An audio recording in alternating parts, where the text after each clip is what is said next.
James Webb telescope हमें star formation, solar system formation यानी निज़ाम शमसी के बनने के बारे में बहुत सी इंफॉर्मेशन दे रही है। और उसकी वजह यह है कि जब जेम्स वेब टेलीस्कोप दूर के बादलों को देखती है, नेबुला को देखती है, तो वो देख सकती है कि वहाँ पर उससे कई सैकड़ों सोलर सिस्टम्स बनते हुए नज़र आ रहे हैं। वो सोलर सिस्टम अपने इर्तिकाई अमल में, बनने के इर्तिकाई अमल में मुख्तलिफ स्टेजेस पर हैं। कुछ का स्टार बन चुका है, कुछ के प्लैनेट्स बन रहे हैं, कुछ का स्टार अभी बनने की कोशिश कर रहे हैं। तो हम बड़ी तसल्ली से दूर के बनते हुए सोलर सिस्टम्स को देख सकते हैं और अपनी थेरीज को जो कि हमने बनाई थी उनको टेस्ट भी कर सकते हैं। हम अब ये जानते हैं, जेम्स वेब टेलीस्कोप का शुक्रिया अदा करते हुए हम ये जानते हैं कि स्टार फॉर्मेशन बिल्कुल वैसे ही होती है जैसे कि हम सोचते आए हैं। हमें आज दूर के नेबुला में बहुत सी ऐसी जगह नजर आई हैं जहां पे प्रोटोप्लैनेटरी डिस्क मौजूद हैं, यानी ऐसी डिस्क जिनके बीच में सितारा है और इर्द गिर्द आपको एक फ्लैट डिस्क नजर आ रही है। मैं आपको यहाँ पर बहुत सी ऐसी तस्वीर भी दिखा रहा हूँ जहाँ पर आपको ऐसे बनते हुए निज़ाम शमसी नजर आ रहे हैं जो कि इस वक्त प्रोटोप्लैनेटरी स्टेज में रहे। मैं आपको ये भी बता दूं कि प्रोटोप्लैनेटरी डिस्क उस वक्त बनती है जब एक बहुत बड़ा इंटरस्टेलर बादल क्लैप्स करता है और ग्रेविटी के असर के अंदर क्लैप्स करता है। बीच में बहुत ज़्यादा टेम्परेचर हो जाता है क्योंकि वहाँ पर अब न्यूक्लियर फ्यूजन होना है, तो वहाँ पर एक्सट्रीम टेम्परेचर्स होते हैं, वहाँ पर न्यूक्लियर फ्यूजन होता है और ये बादल, क्योंकि इसने अपना एंगुलर मोमेंटम कंजर्व करना है, तो छोटे साइज की वजह से आहिस्ता आहिस्ता स्पिन करना शुरू कर देता है। जो स्पिन करने की डायरेक्शन है वो डिपेंड करती है इसकी बाउंड्री कंडीशंस पर, कि इसकी स्पिन काउंटर क्लॉकवाइज भी हो सकती है या क्लॉकवाइज भी हो सकती है। इसका मतलब ये है कि सोलर सिस्टम काउंटर क्लॉकवाइज भी हो सकते हैं और क्लॉकवाइज भी हो सकते हैं। वो डिपेंड करता है कि उस वक्त जब ये बादल घूमना शुरू हुआ तो कौन से सितारे और कौन सी ग्रेविटेशनल सोर्सेज कहाँ कहाँ मौजूद थी, उसकी बाउंड्री कंडीशंस क्या थी। उस लिहाज से वो किसी डायरेक्शन में भी जा सकता है। ज़रूरी नहीं है कि हमारा सोलर सिस्टम अगर काउंटर क्लॉकवाइज घूम रहा है तो सारी कायनात में जितने भी निज़ाम शमसी हैं वो काउंटर क्लॉकवाइज घूमें। ऐसा ज़रूरी नहीं है, बल्कि इसके उलट जो रोटेशंस हैं उनको भी हमने अब ऑब्जर्व किया है। तो फ़र्ज़ कीजिए कि प्रोटोप्लैनेटरी स्टार बन रहा है और उसके गिर्द अब डस्ट ही डस्ट मौजूद है, उसके गिर्द स्पेस रॉक्स मौजूद हैं और वो मुख्तलिफ एंगल्स पर रोटेट कर रही हैं, जो कि मैं आपको यहाँ पर दिखा रहा हूँ। मुशाहिदा ये बताता है कि वक्त के साथ साथ ये सारी की सारी जो रॉक्स हैं इन्होंने एक प्लेन में आना है और वो हॉरिजेंटल प्लेन होगा। उसकी वजह यह है कि आप यहाँ पर एग्जाम्पल देख सकते हैं कि यहाँ पर हमने 4 किस्म की रॉक्स दिखाई हैं। ये प्लैनेट्स कर दें, प्रोटो प्लैनेट्स हैं जो कि मूव कर रहे हैं। कुछ सीधे मूव कर रहे हैं, कुछ एंगल पर मूव कर रहे हैं, लेकिन ये सारे के सारे इनके अगर आप हॉरिजेंटल वेक्टर्स निकालें या कंपोनेंट निकालें तो आपको नजर आएगा कि ये हॉरिजेंटली एक ही तरफ को मूव कर रहे हैं, लेकिन वर्टिकली ये मुख्तलिफ डायरेक्शंस में मूव कर रहे हैं। तो जब ये कोलाइड करेंगे, क्योंकि उन्होंने कोलाइड तो करना ही करना है, तो जब ये कोलाइड करेंगे तो उससे जो टुकड़े होंगे वो सारे के सारे हॉरिजेंटली अपने आप को अलाइन करना शुरू कर देंगे। आहिस्ता आहिस्ता वर्टिकल मूवमेंट ख़त्म होती जाएगी और हॉरिजेंटल अलाइंड मूवमेंट आना शुरू हो जाएगी। तो ये एक डिस्क की शक्ल इख्तियार करेंगे। मैं आपको यही दिखा रहा हूँ कि अगर एक ऑपोजिट डायरेक्शन में भी कोई चीज़ आ जाती है तो वो भी कोलाइड करेगी और इन द एंड वो भी इसी डायरेक्शन में मूव करना शुरू कर देगी जिस डायरेक्शन में इनिशियली वो बादल मूव कर रहा था और ज़्यादातर प्लैनेट्स या प्रोटो प्लैनेट्स मूव कर रहे हैं। तो इसलिए जब हम बहुत अरसे के बाद अब बने हुए सोलर सिस्टम्स को देखते हैं तो वो हमें बहुत अच्छे तरीके से एक निज़ाम के तहत चलते हुए नज़र आते हैं। उसकी वजह यह कि उन्होंने अपना मुश्किल वक्त, ये वाला वक्त जब वो कोलाइड कर रहे थे, एक दूसरे से टकरा रहे थे और अपने मोशन को अलाइन कर रहे थे, वो उनका गुजर चुका है। अब फ़र्ज़ कीजिए कि एक प्लैनेट ऐसा रह गया है जो कि वर्टिकली मूव कर रहा है और बाकी सारे लाइन हो गए। तो जब भी वो टकराएंगे उनकी वर्टिकल वेलोसिटीज़ एक दूसरे को कैंसिल कर देंगी, क्योंकि कुछ नीचे से आ रहे होंगे, कुछ ऊपर से आ रहे होंगे। लेकिन मूवमेंट क्योंकि हॉरिजेंटली एक्सिस पर एक तरफ है तो हॉरिजेंटल वेलोसिटीज़ कैंसिल नहीं होंगी और हमें एक फ्लैट सोलर सिस्टम बनता हुआ नज़र आएगा। मैं आपको यहाँ पर वो फ्लैट सोलर सिस्टम दिखा रहा हूँ। मोशन आहिस्ता आहिस्ता अलाइन हो जाएगा।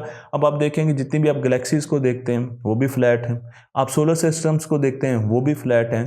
तो आपको ये चीज़ इसलिए आज नज़र आ रही है कि इन्होंने अपना ये पूरा का पूरा टाइम गुजार दिया है। तो हमने जितनी भी प्रोटोप्लैनेटरी डिस्क देखी हैं, एक तो हमने ये देखा है कि वो एक ही डायरेक्शन में घूम रही है। वो डायरेक्शन क्लॉकवाइज भी हो सकती है, वो एंटी क्लॉकवाइज भी हो सकती है, लेकिन जिस डायरेक्शन में सूरज घूम रहा है उसी डायरेक्शन में ज़्यादातर प्लैनेट्स घूम रहे हैं, उसी डायरेक्शन में ज़्यादातर मून घूम रहे हैं। ये एक आम ऑब्जर्वेशन है। लेकिन क्या हमारी सोलर सिस्टम में सारी चीज़ें एक ही डायरेक्शन में घूम रही? मैं आपको यहाँ पर ज़मीन दिखा रहा हूँ, तो ज़मीन काउंटर क्लॉकवाइज घूम रही है, एंटी क्लॉकवाइज कह लें, काउंटर क्लॉकवाइज कह लें, और सूरज भी इसी डायरेक्शन में मूव कर रहा है। बहुत से प्लैनेट भी काउंटर क्लॉकवाइज घूम रहे हैं। लेकिन क्या वजह है कि कुछ प्लैनेट्स काउंटर क्लॉकवाइज नहीं घूमते? ऐसे प्लैनेट्स जहां पर एक्सेप्शंस होती हैं वहां पर हमारे पास नया नॉलेज आता है। तो ये खुशी की बात है कि अगर वीनस काउंटर क्लॉकवाइज नहीं घूम रहा बल्कि क्लॉकवाइज घूम रहा है, तो वीनस क्यों काउंट क्लॉकवाइज घूम रहा है, ये एक सवाल है। और इसी तरीके से मैं यूरेनस की तरफ जाता हूं, जो कि अपने वर्टिकल एक्सिस पर नहीं घूम रहा, वो अपने हॉरिजॉन्टल एक्सिस पर घूम रहा है। आप देखें उसको तो उसकी डायरेक्शन बिल्कुल डिफरेंट है।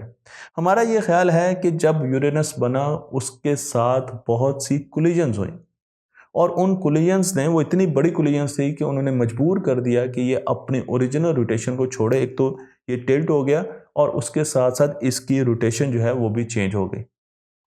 ये भी बता दूं कि वीनस के बारे में एक थ्योरी ये कहती है कि शायद ये बहुत बाद में बना है, और क्योंकि ये बहुत बाद में बना है और इसे भी कोलिजन्स का सामना करना पड़ा है, इसलिए इसकी जो रोटेशन है वो चेंज हो चुकी है। लेकिन हमें अभी बहुत सी चीज़ें इन दोनों प्लैनेट्स के बारे में जाननी है, क्योंकि ये दोनों प्लैनेट्स ऐसे हैं जो ऑड मैन आउट हैं, जो कि बाकी हमारे सोलर सिस्टम से मुख्तलिफ हैं। बाकी जितने भी सोलर सिस्टम हैं उनकी टिल्ट डिफरेंट है, लेकिन उनकी मूवमेंट या उनकी जो रोटेशन है, स्पिन है, वो एक ही तरफ को होती है। लेकिन वीनस और यूरेनस ऐसे प्लैनेट हैं जो कि डिफरेंट रोटेशन रखते हैं। तो क्या कोई और भी ऐसी सेलेस्टियल बॉडीज हैं हमारे सोलर सिस्टम में जो कि मुख्तलिफ रोटेशन रखती हैं? जी हाँ, बहुत से चांद ऐसे हैं, बहुत से तो नहीं लेकिन कुछ चांद ऐसे हैं जो कि डिफरेंट रोटेशन रखते हैं। मैं यहाँ पर आपकी मुलाकात सैटर्न के एक चांद से कराता हूँ जिसका नाम है फोइबे। फोइबे के ऑर्बिट को अगर आप देखें तो ये बाकी चांदों से मुख्तलिफ है। यहाँ पर आपको उसकी शक्ल भी दिखाई गई, तो आप देखेंगे इसके ऊपर बहुत से क्रेटर्स हैं, धब्बे हैं, इम्पैक्ट हैं कि इस पर बहुत सी चीज़ें आकर टकराई हैं, और शायद इसी वजह से इसका ऑर्बिट बदल चुका है। मैं इस वक्त ऑर्बिट की बात कर रहा हूँ, मैं स्पिन की बात नहीं कर रहा। तो मैं इस चांद के ऑर्बिट की बात कर रहा हूँ कि ये ऑर्बिट अब मुख्तलिफ है बाकी चांदों से जो कि सैटर्न के गिर्द घूम रहे हैं। तो ये एक एक्सेप्शन थी, जिस तरीके से प्लैनेट्स की भी एक्सेप्शन थी। सवाल ये पैदा होता है कि क्या हमारी कायनात में हर जगह पर सूरज की स्पिन के साथ ही प्लैनेट्स की ऑर्बिट और स्पिन लॉक होती है? जी नहीं, ऐसा नहीं होता। मैं आपको यहाँ पर एक एग्जांपल दे रहा हूँ, और ये एग्जांपल मैं आपको एक ऐसी फैमिली से दे रहा हूँ जो कि एक्सो प्लैनेट्स हैं। वास्प सीरीज़ के सारे प्लैनेट्स हैं जो कि आप यहाँ पर देख सकते हैं, उनके नाम दर्ज कर दिए गए हैं। तो सूरज जो है वो काउंटर क्लॉकवाइज घूम रहा है, लेकिन प्लैनेट के ऑर्बिट देखें आप। यहाँ पर ये आर्टिस्ट इंप्रेशन है, ये एक्चुअल पिक्चर्स नहीं है, लेकिन आप प्लैनेट्स के ऑर्बिट्स देखें, आपको यहाँ पर प्लैनेट्स सूरज की स्पिन या सूरज की रोटेशन से मुख्तलिफ मूव करते हुए नजर आएंगे।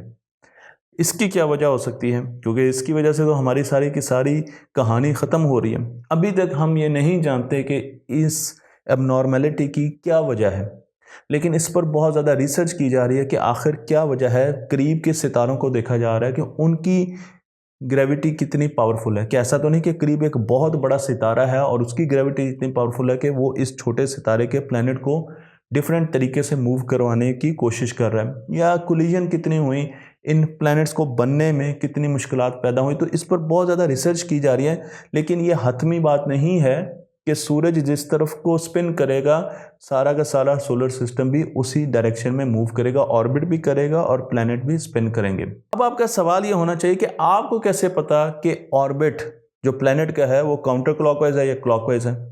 ये चीज़ हम कैसे मालूम कर सकते हैं? तो हमने ये चीज़ मालूम इस तरीके से की, जब मैं हम की बात करता हूँ तो मैं जारी बात है नासा की बात करता हूँ और उन साइंसदानों की बात कर रहा हूँ जो इस पर काम कर रहे हैं, मैं अपनी बात नहीं कर रहा।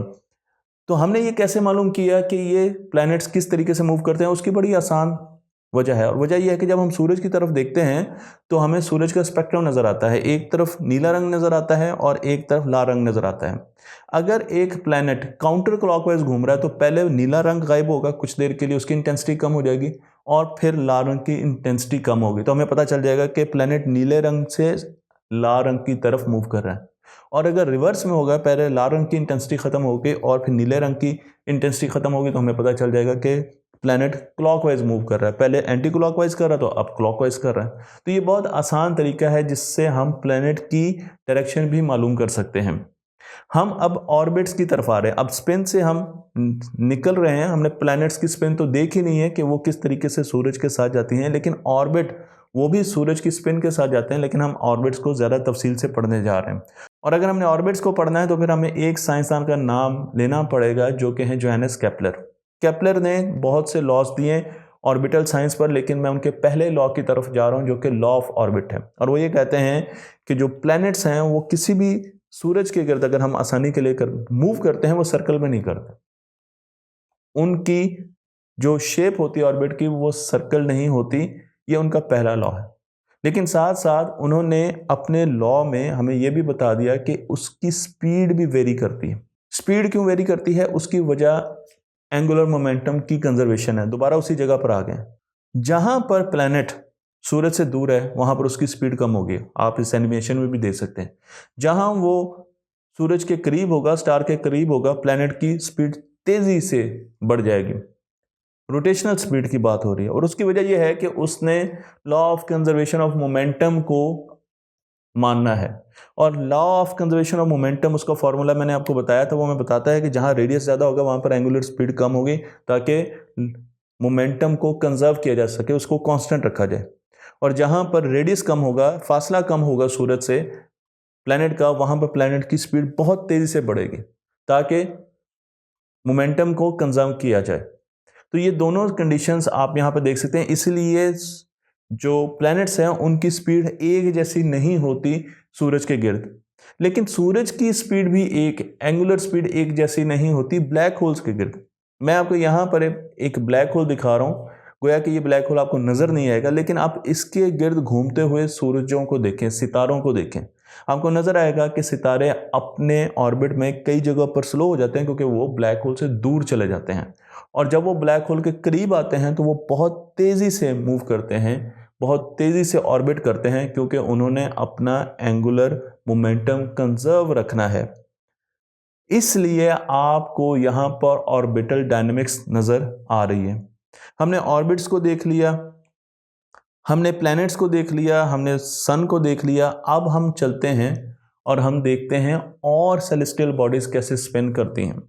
मैं आपको इस वक्त लेकर चलता हूं एक और सेलेस्टियल बॉडी की तरफ जिसे न्यूट्रॉन स्टार कहा जाता है। जब सूरज से तकरीबन 20 गुना ज़्यादा बड़ा सितारा, ज़्यादा मैस रखने वाला, 20 गुना ज़्यादा मैस रखने वाला सितारा आहिस्ता आहिस्ता अपना फ्यूल जला बैठता है, तो वो ग्रेविटी के अंदर एक धमाके के साथ फटता है। उसे सुपरनोवा कहा जाता है। और सुपरनोवा के होते ही हमारे पास दो चीज़ें आती हैं। एक ब्लैक होल आता है जिसको आप बड़े अच्छे तरीके से जानते हैं, और दूसरी चीज़ जो आती है उसे न्यूट्रॉन स्टार कहा जाता है। न्यूट्रॉन स्टार इसलिए कहा जाता है कि वहाँ पर यह स्टार बना ही न्यूट्रॉन से होता है। इस पर मैं बहुत सी वीडियोस बना चुका हूँ, आप उन वीडियोस को देख सकते हैं। लेकिन साथ साथ मैं आपको यह भी बता दूं कि अगर हमारे पास सूरज है और सूरज का एक न्यूट्रॉन स्टार बनना है, गोया कि सूरज सुपरनोवा में नहीं जाएगा, लेकिन एग्जाम्पल के तौर पर अगर हमारे सूरज ने न्यूट्रॉन स्टार बनाना है तो उस न्यूट्रॉन स्टार सिर्फ 10 किलोमीटर का डायमीटर रखेगा। इतना ज़्यादा डेंस होगा, इतना ज़्यादा कंप्रेस होगा, और उसकी ग्रेविटी भी उतनी ही ज़्यादा होती है। तो जब हम न्यूट्रॉन स्टार की बात करते हैं तो अब न्यूट्रॉन स्टार ने, वो छोटा हो गया, सूरज आहिस्ता आहिस्ता रोटेट कर रहा था, स्पिन कर रहा था, लेकिन न्यूट्रॉन स्टार तो बहुत छोटा हो गया, 10 किलोमीटर उसका रेडियस है, तो उसने एंगुलर मोमेंटम कंजर्व रखना है। आप ये कह सकते हैं कि साथ हमारे पास ब्लैक होल भी है, उन दोनों ने एंगुलर मोमेंटम कंजर्व रखना है सूरज का। तो इसलिए न्यूट्रॉन स्टार बहुत तेजी से मूव करना, रोटेट करना शुरू कर देता है, उसकी स्पीड बहुत ज़्यादा होती है। तो मैं आपको न्यूट्रॉन स्टार की स्पिन के बारे में बताऊं तो वो एक रेवोल्यूशन पर सेकंड भी हो सकती है और वो 700 रेवोल्यूशन पर सेकंड भी हो सकती हैं। इतनी तेजी से न्यूट्रॉन स्टार्स मूव कर सकते हैं। जब हम न्यूट्रॉन स्टार की बात कर रहे हैं तो अब हम उसके साथ उसके भाई की तरफ आते हैं जो कि है ब्लैक होल, क्योंकि वो न्यूट्रॉन स्टार के साथ ही पैदा हुआ इसलिए मैंने भाई कह दिया। ब्लैक होल का साइज कैसे डिटरमिन किया जाता है? सबसे पहला सवाल ये है कि हम कैसे बता सकते हैं कि ये ब्लैक होल 4 बिलियन सूरजों के बराबर है, 9 बिलियन सोलर मैसेज के बराबर है। आखिर कैसे हम ये चीज़ बता सकते हैं? तो उसका सिंपल तरीका है। उसका तरीका ये है कि सूरज, एक सोलर सिस्टम की बात करते हैं, सोलर सिस्टम के बीच में सूरज है और उसके गिर्द प्लैनेट घूम रहे हैं। अगर हमें किसी भी प्लैनेट की एंगुलर स्पीड पता है, बस हमें जुपिटर की एंगुलर स्पीड पता है और हमें बीच का रेडियस पता है, तो मैं सूरज का मैस निकाल सकता हूँ। एंगुलर मोमेंटम कंजर्व है इस पूरे सिस्टम का, तो मैं सूरज का मैस इजीली निकाल सकता हूँ। इसीलिए सूरज से दूर जितने प्लैनेट्स हैं जो कि आउटर रेंज में हैं, गैसेस से बने हुए हैं, वो स्लो मूव करते हैं, आपने देखा होगा। और जो सूरज के करीब प्लैनेट्स हैं, रॉकी प्लैनेट्स हैं, वो बड़ी तेज़ी से मूव करते हैं क्योंकि उनका रेडियस कम है, तो उन्होंने तेज़ी से मूव करना है, एंगुलर स्पीड बढ़ानी है। और जो बाहर के प्लैनेट्स हैं वो क्योंकि रेडियस बहुत ज़्यादा रखते हैं, एंगुलर मोमेंटम तो सिस्टम का कंजर्व है, तो उन्होंने स्लो मूव करना है। तो ये एक बहुत बड़ी वजह है कि हमारे प्लैनेट्स इस तरीके से क्यों मूव करते हैं।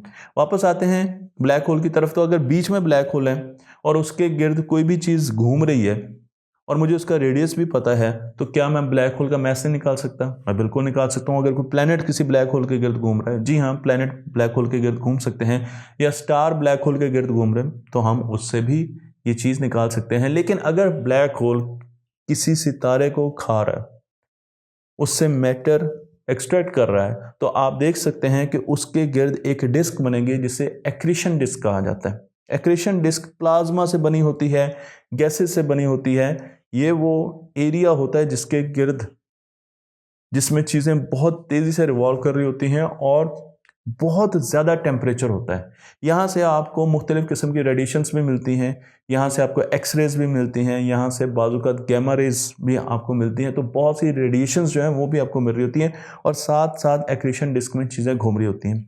अगर हम एक्रीशन डिस्क की बात करें तो एक्रीशन डिस्क, अब प्लैनेटरी मोशन में दोबारा चले जाएँ, जो करीबी हिस्सा है मैंने इसको 2 हिस्सों में तोड़ दिए।